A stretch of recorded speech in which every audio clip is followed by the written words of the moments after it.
Welcome to my channel Debjani ঠাম্মি। গল্প বলির আসরে আজ তোমাদের সাথে যে গল্পটি শেয়ার করছি, গল্পটি যদি তোমাদের ভালো লাগে তাহলে লাইক, কমেন্ট আর শেয়ার করে দিও, আর চ্যানেলটিকে সাবস্ক্রাইব করে দিও।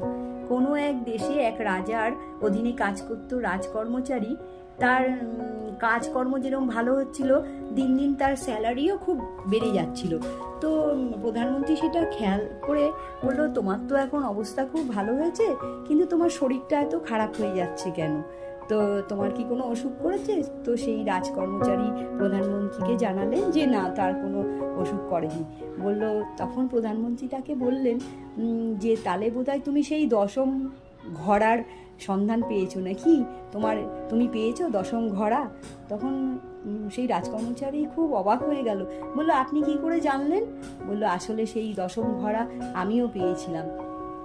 ঘোড়া হলো আগেকার দিনে যেরকম কলসি জাতীয় একটা বাসন থাকতো, যেটাতে সোনা, রূপা, মোহর দিয়ে ভরা থাকতো।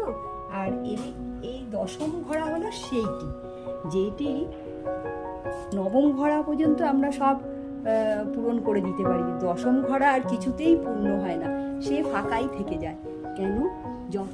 তাকে ভরার জন্য আমরা যে কোনো কাজ করতে পারি, সোজা পথে, বেঁকা পথে, নির্মমভাবে, অসৎভাবে, কিন্তু সেই দশম ঘোড়া আর কিছুতেই পূর্ণ হয় না।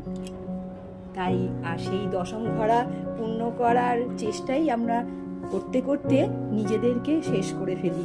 আমাদের শরীর, মন, জীবন সবই নষ্ট হয়ে যায়।